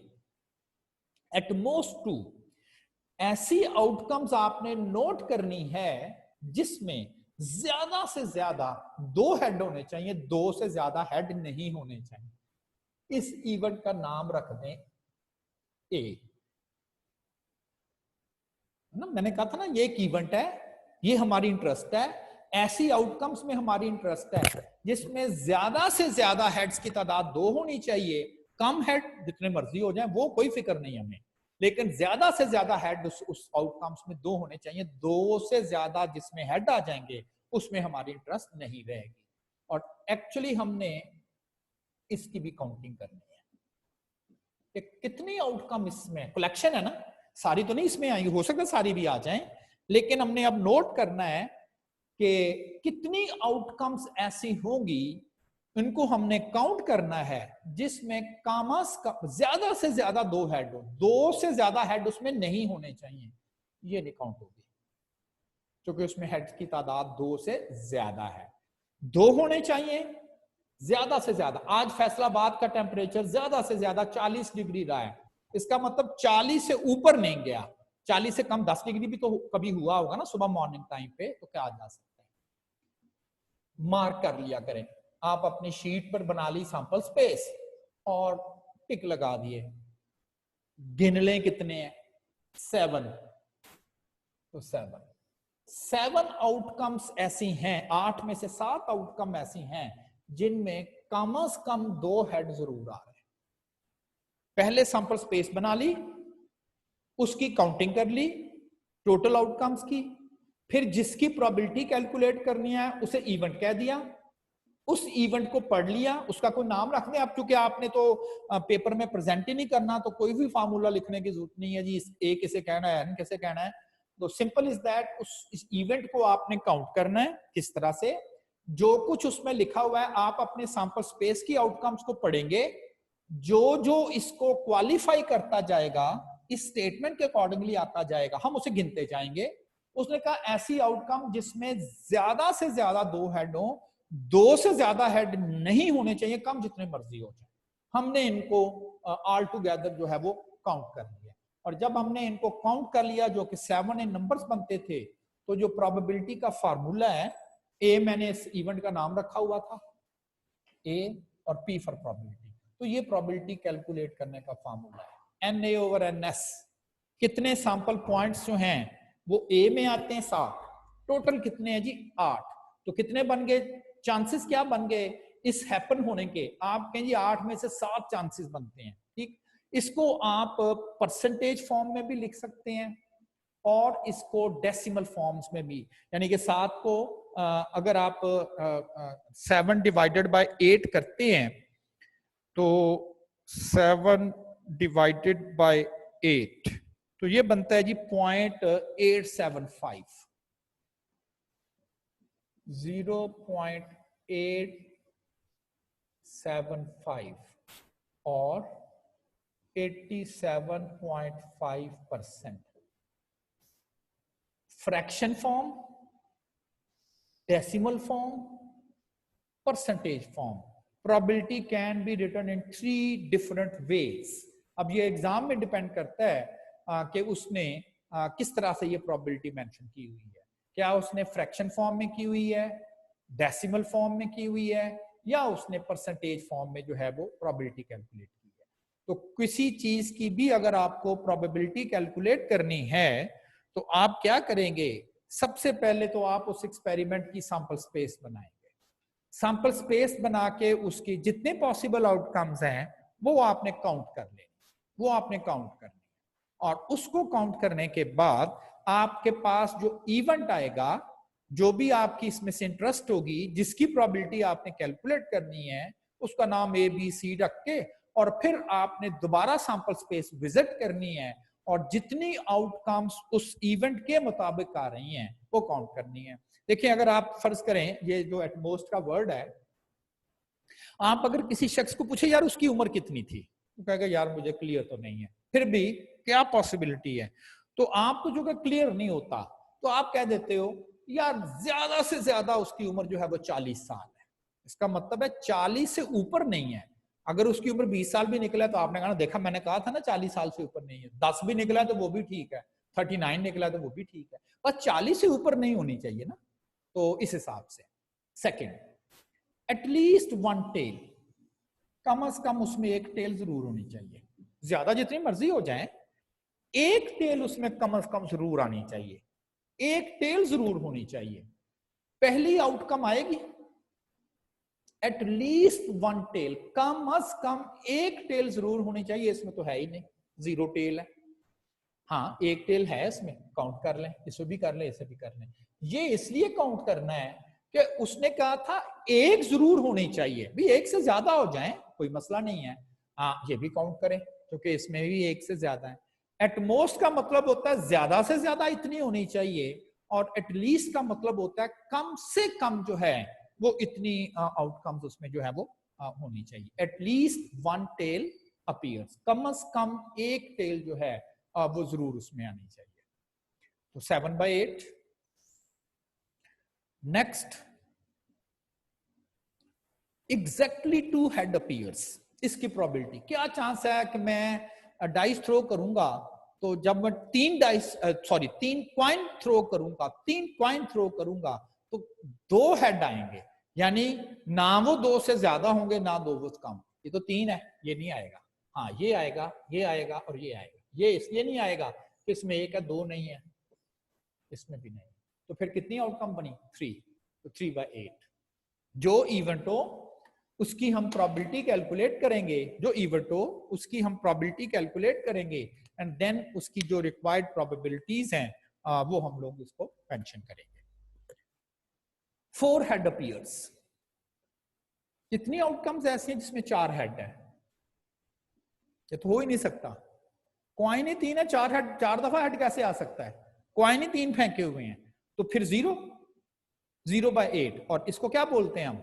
जिस भी इवेंट की प्रोबेबिलिटी 0 आ जाए उसे 0 इवेंट नहीं कहते, उसे कहते हैं इम्पॉसिबल इवेंट। इम्पॉसिबल इवेंट, ऐसा कोई भी इवेंट जिसकी प्रोबेबिलिटी 0 हो जाए उसे हम कह देते हैं कि ये इम्पॉसिबल इवेंट है। ये ऐसा हो ही नहीं सकता कि जी हम 3 कॉइन थ्रो करें और आप कहें जी 4 हेड उसमें से जो है वो आ जाए, तो ऐसा नहीं हो सकता। नेक्स्ट वन है मोर हेड देन टेल्स। हेड्स की तादाद टेल्स की तादाद से ज्यादा हो, कहता है ऐसा होने का क्या चांस है, ऐसा होने की क्या प्रोबेबिलिटी है। प्रोबेबिलिटी दैट, इसके साथ इसको मिला लें तो ये बन गया probability that more head then tails. Head की तादाद टेल्स की तादाद से ज्यादा होगी, हमने इतनी आउटकम है। अगर आप इस आउटकम को नोट करें तो इस आउटकम में 3 हेड्स हैं। कोई बता सकता है इस आउटकम में टेल्स कितनी है ही नहीं, बिल्कुल ठीक है ही नहीं। मैथमेटिक्स में कैसे लिखेंगे? हाउ मेनी टेल्स लिखनी है ना, मजबूरी है। 0 टेल लिख देंगे ना, इसमें टेल की तादाद नहीं है तो 0 तो लिखना है ना, मैथ्स में लिखना है। इसमें हेड की तादाद कितनी है? 2। टेल्स की तादाद कितनी है? 1। इसमें भी ऐसा ही है, ठीक है। हमने वो सारी आउटकम्स काउंट करनी है जिस आउटकम्स में हेड्स की तादाद टेल्स की तादाद से ज्यादा होती जा रही है, वो हमने काउंट कर लेनी है। इसमें हेड 2 है, टेल 1 है, हेड की तादाद टेल से ज्यादा है, हेड की तादाद टेल से ज्यादा है, हेड की तादाद टेल से ज्यादा, आगे कम हो गया। हेड 1 है, टेल 2 है, तो टेल की तादाद ज्यादा हो गई और आखिर तक यही चल रहा है। इसमें भी ऐसा ही है, क्योंकि इसमें जो है वो आपके पास 3 हेड है, तो हेड की तादाद 3 है और टेल की तादाद कितनी है? 0। तो more head than tail 3/8। Sorry, why it is 4/8? More head then tails, head की तादाद टेल्स की तादाद से ज्यादा होनी चाहिए जी। ये भी आएगा ना, सॉरी, हेड्स की तादाद टेल की तादाद से ज्यादा। 3 हेड है, टेल 0 है, 2 हेड है, टेल 1 है, 2 हेड है, टेल 1 है, 2 हेड है, टेल 1 है। And the last one is equal number of heads and tails. कितनी आउटकम्स ऐसी हैं जिसमें हेड और टेल की तादाद बराबर है? इसमें तो बराबर नहीं है, ये 3-0 है, ये 2-1 है, 2-1 है, ये 1-2 बन गया, ये 3-0 फिर हो गया। तो ये तो हो ही नहीं सकता। और कैसे पॉसिबल था कि कॉइन 3 है और आप कहें जी के हेड्स भी उतने ही आ रहे हैं, टेल्स भी उतने ही आ रहे हैं, तो ये भी एक इम्पॉसिबल इवेंट जो है ये आपके पास आ जाएगा। तो ये एक छोटी सी एग्जांपल मैंने आपसे शेयर की। सबसे पहला काम क्या है? फिलहाल सैंपल स्पेस बना लें उस एक्सपेरिमेंट की, थोड़ी सी प्रैक्टिस हमने की थी, बनाई जा सकती है। और उसके बाद फिर हम ये वाला जो है at most 2 head appears, at least 1 tail appears, और exactly 2 head appears and 4 tails appear, कुछ इस तरह से करके ये सारी की सारी इंफॉर्मेशन जो है ये आपके पास जो है वो आ जाएगी। आई थिंक सो के आज इतना ही। फिर अच्छा, कल आपने ये जो थोड़ा सा ना मैंने आपके पेज पे ही जो है, चले मैं इसको एक्सप्लेन कर देता हूँ, अभी हमारे पास टाइम है। मैंने ना एक्चुअली इसको ना कार्ड्स, जो ताश के पत्ते हैं, उसको थोड़ा सा एक्सप्लेन किया है। पहले तो खैर कार्ड्स एक्सपेरिमेंट आपके वो बुक में मैंने देखा कोई नहीं थे, लेकिन अब मैंने नोट किया है तो वो थोड़े से ना कार्ड्स रेलेवेंट एक्सपेरिमेंट भी बुक में है आपके ना आई कैप की बुक में। तो जब तक आपको उसका पूरा सिनेरियो क्लियर नहीं होगा उस वक्त तक तो जाहिर है कि आप प्रॉब्लम ही नहीं कर सकते। देखिए वो कॉइन का तो बड़ा सिंपल था जी, पता है हमें सिनेरियो, एक हेड होता है एक टेल होती है। डाइस का सिनेरियो भी पता था जी, 6 साइडें होती हैं।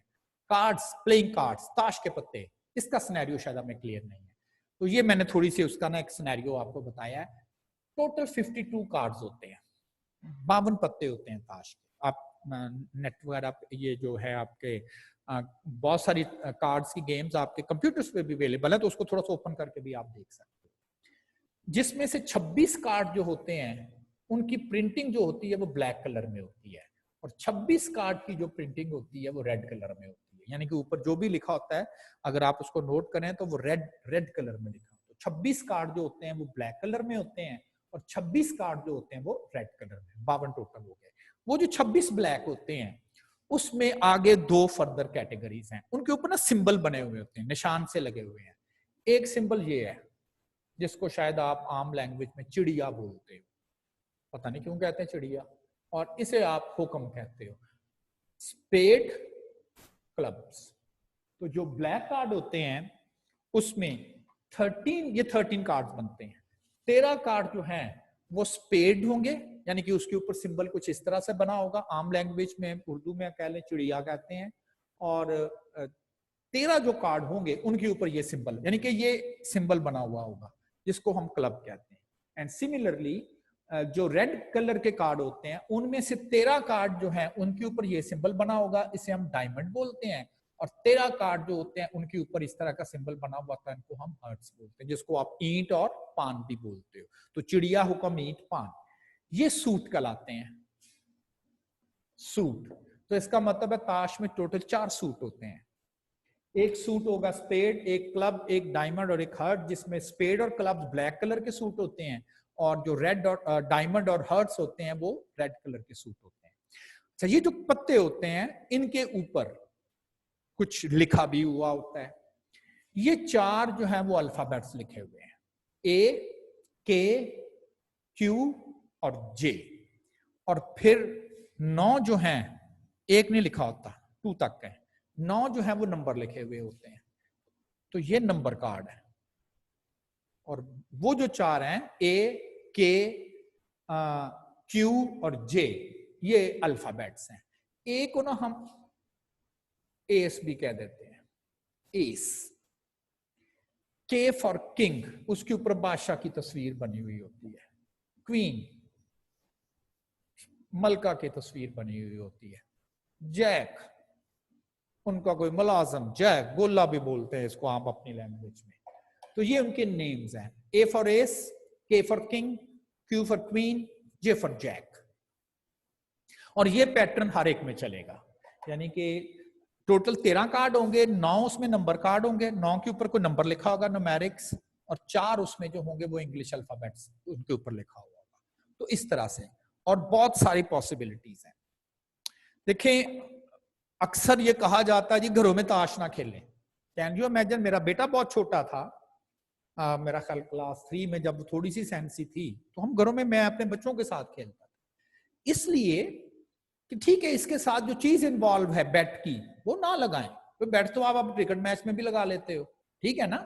तो ताश खेल लिया, अजी ये टाइम किलिंग है, तो आप मोबाइल पर टाइम किल नहीं कर रहे, वो चैट कर रहे हो, 4-4 घंटे बैठे रहते हो। बट इमेजिन, उससे आपकी मेंटल एक्सरसाइज नहीं होती, ये मैं आपको बता रहा हूँ, इससे बहुत ज्यादा आपकी मेंटल एक्सरसाइज होती है। आप सोचते हो कि अच्छा यार ये कार्ड्स है, अगर उसके पास ये कार्ड हुआ। अब मैंने अपना बेटा जो क्लास 2-3 में था, मैंने उसको बताया है, मैंने कहा ये क्लब्स है, और मैं उसके साथ खेलता था। मेरे मिसेस उससे होती थी कि आप बच्चों को किस साइड पे लगा रहे हो, मैंने कहा ये उससे बहुत बेहतर है। ठीक, गेम्स जो हैं ये भी आपको फॉरन डिसीजन मेकिंग में हेल्प करती हैं, ठीक है ना। आप खेल रहे हो, एनिमी आ गया है, अब आप कहोगे यार मेरे पास गन भी है, मेरे पास बम भी है, मैं जंप भी कर सकता हूं, मैं खिड़की से कूद भी सकता हूं।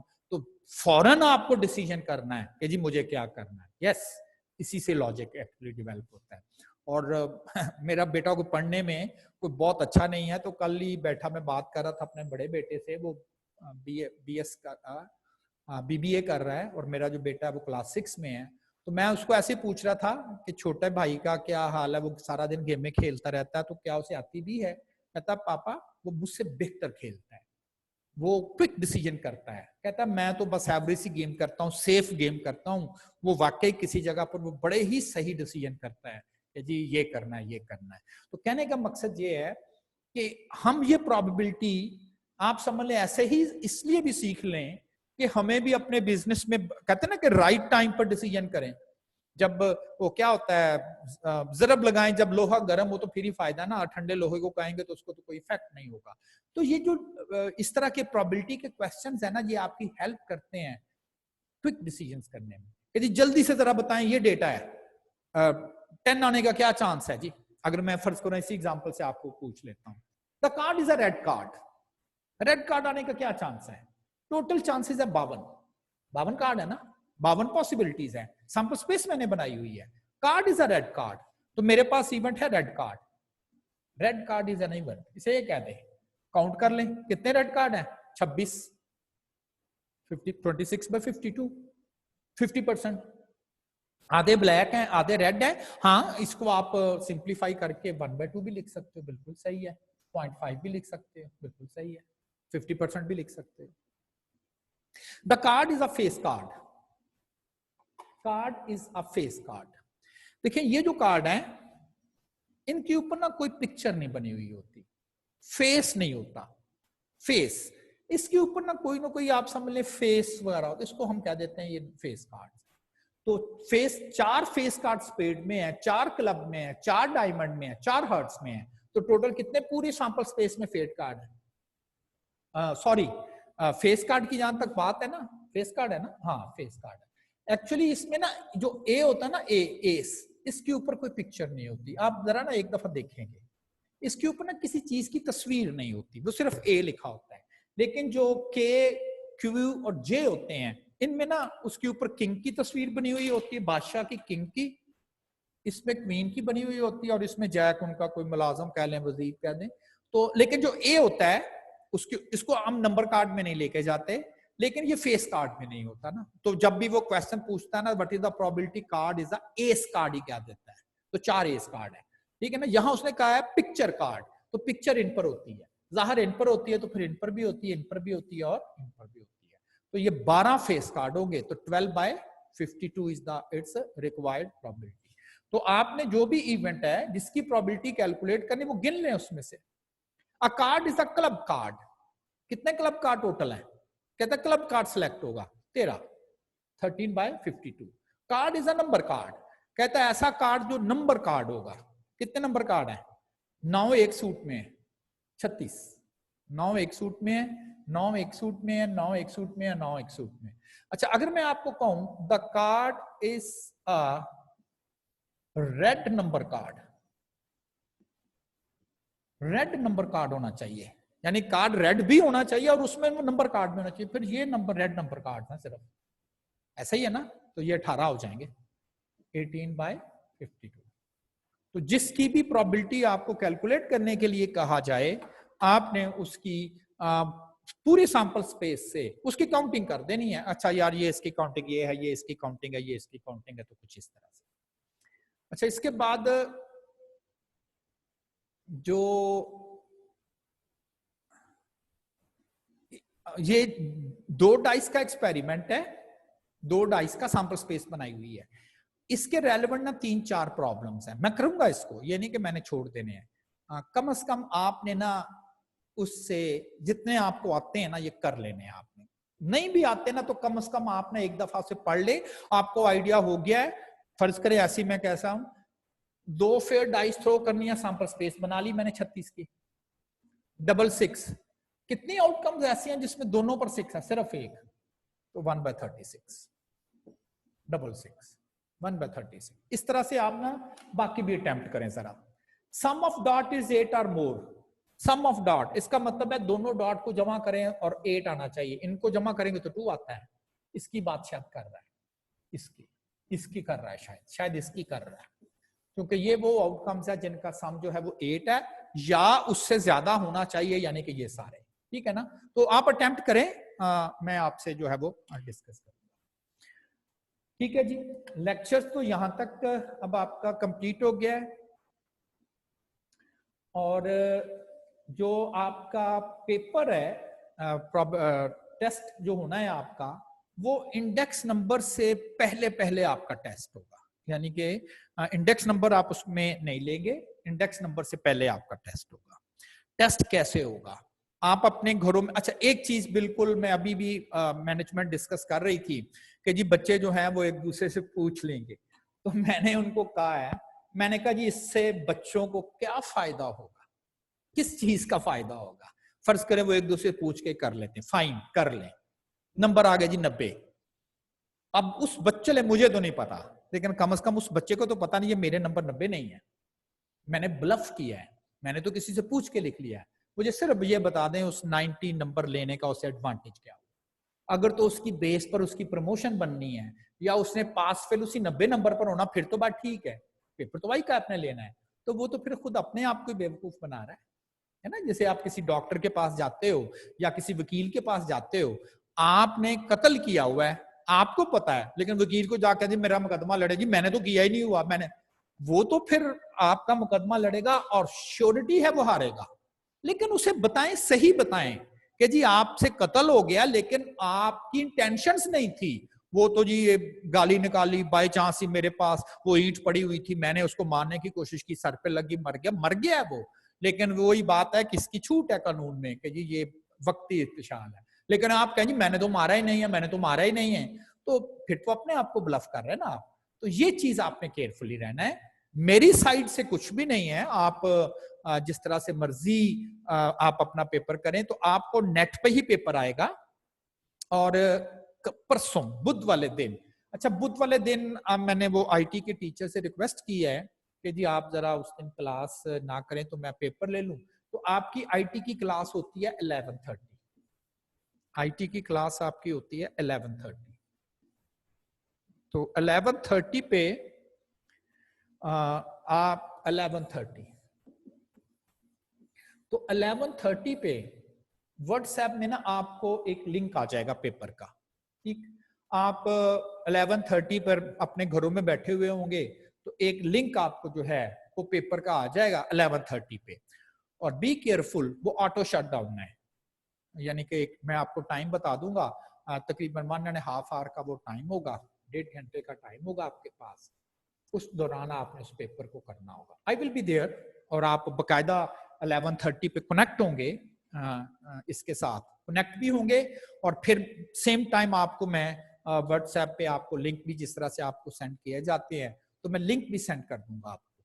तो आप उसको लिंक को जो है वो ओपन करके, एमसीक्यूज टाइप क्वेश्चन होंगे, और एमसीक्यूज टाइप क्वेश्चन जो हैं वो आप लोग सॉल्व करेंगे, एंड देन उसका आंसर जो है वो फाइंड करेंगे। मैं देखता हूं कि क्या ये मेरे पास, थोड़ा सा मैं आपको स्ट्रक्चर समझा देता हूं कि आपका जो पेपर आपको मिलेगा वो किस किस्म का पॉसिबली जो है वो हो सकता है। एक दफा देख लूं कि मेरे पास क्या यहाँ अवेलेबल है।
अच्छा, जो आपको पेपर लिंक पे मिलेगा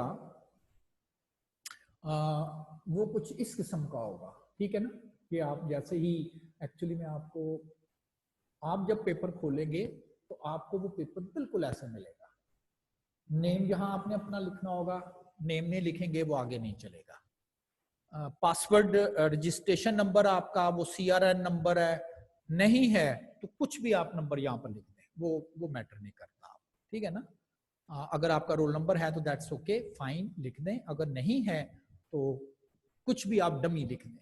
पासवर्ड मैं आपको दूंगा, लिंक हो सकता है लिंक मैं थोड़ी देर पहले भेज दूं, अगर मैं लिंक भेज भी दूंगा तो आपको इस स्ट्रक्चर में पेपर मिलेगा, तो जब तक आप पासवर्ड नहीं लिखेंगे तो उस वक्त तक तो जो है वो नहीं आप कर सकेंगे। तो पासवर्ड मैं आपको एक्चुअली प्रोवाइड करूंगा, तो जैसे ही मैं आपको पासवर्ड दूंगा तो देन आपका ये जो पेपर है वो ओपन होगा। मैं फिलहाल इसको जो है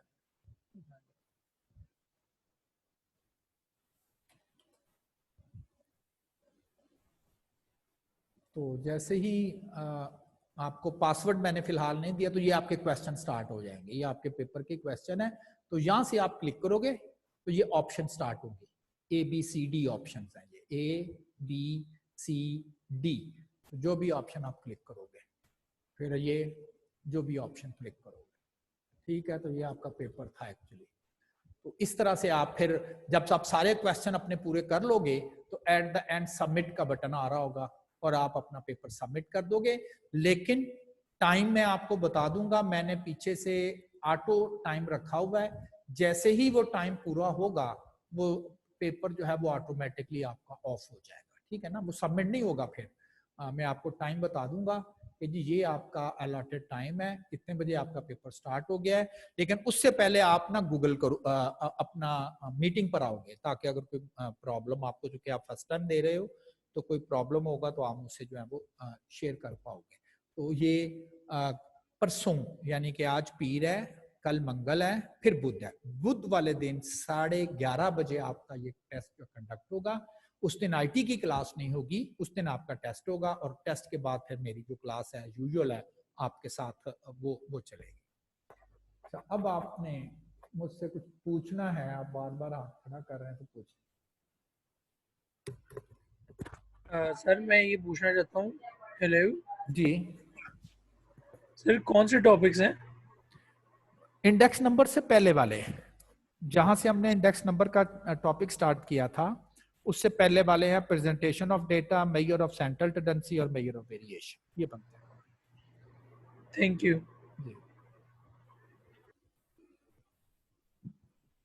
सर जिस तरह आपने वो कार्ड वाली एग्जांपल में बताया है कि 13/52 या 18/52, 52 या 56, सर जो एडवाइजर में है वो तो सैंपल स्पेस है ना, जो ऊपर है वो इवेंट है या क्या चीज है? इवेंट को थोड़ा सा एक्सप्लेन करते हैं जरा। इवेंट क्या होता है? इवेंट होता है जिसकी आपने प्रोबेबिलिटी कैलकुलेट करनी है। मतलब जैसे अगर आप डाइस थ्रो करते हो तो टोटल तो 6 पॉसिबल आउटकम, आप कहते हो आप लूडो खेल रहे हो, आपकी इंटरेस्ट यार मुझे ना नंबर 4 आएंगे तो 4 से मैं जीतता हूं, तो फिर आपके लिए इवेंट है नंबर 4, ये इवेंट है। और कभी आप कहते हो यार मेरे पास नंबर बस 4 से नहीं ज्यादा आने चाहिए, 4 आ जाए, 3 आ जाए, 2 आ जाए, 1, क्यों? 4 से ज्यादा आएंगे तो मेरा जो अपोजिट पार्टनर है उससे गोट मेरी आगे निकल जाएगी और वो मुझे मारेगा। तो इसका मतलब है कि वहां जो इवेंट है नंबर इज 4 और लेस। तो इवेंट हर उस हैपनिंग को कहते हैं जिसकी प्रोबेबिलिटी आपने कैलकुलेट करनी है, उसे हम इवेंट का नाम देते हैं। यस सर, तो ये मतलब फॉर्मूला ये है कि इवेंट ओवर सैंपल स्पेस होता है। जी, number of results in event divided by number of results in the sample space. Total कितनी पॉसिबिलिटीज हैं वो डिवाइजर में, और जिसकी प्रोबेबिलिटी इवेंट, जैसे ना अगर टोटल फर्ज करें अगर पाकिस्तान है उसने 60 मैच जीते हैं, 40 हारे हैं, 100 टोटल बना, तो मैं कहूंगा की है, तो आप कहेंगे टोटल तो 100 है और फेवर में या विनिंग वाले 60 हैं, तो 60/100 60% बन गया। Yes sir ji, oh thank you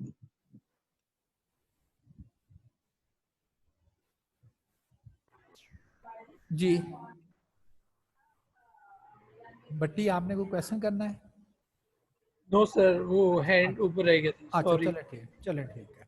हाँ जी, बाकियों को आई थिंक सो अब क्लियर है ना आपका टेस्ट। तो टेस्ट इंशाल्लाह मैं कोई 5-7 मिनट पहले ही आपको मैं उसका लिंक सेंड कर दूंगा, और बकायदा आप इधर पहले जो है, क्योंकि मैंने जो आपको देना है ना पासवर्ड, वो यहाँ पर देना है, यानी कि मैं बोर्ड पे लिखूंगा पासवर्ड, वो पासवर्ड आप लगाओगे एंड देन आपका टेस्ट जो है वो ओपन हो जाएगा और उसके ऊपर बकायदा आपको टाइम मेंशन कर दिया जाएगा कि कितने बजे आपका टेस्ट जो है वो ऑफ हो जाएगा।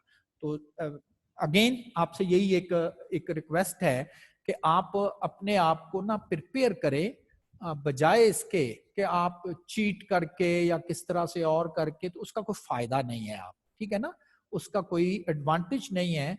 अदरवाइज जो है वो आप लोग उसको करके एंड देन फाइंड आउट करेंगे।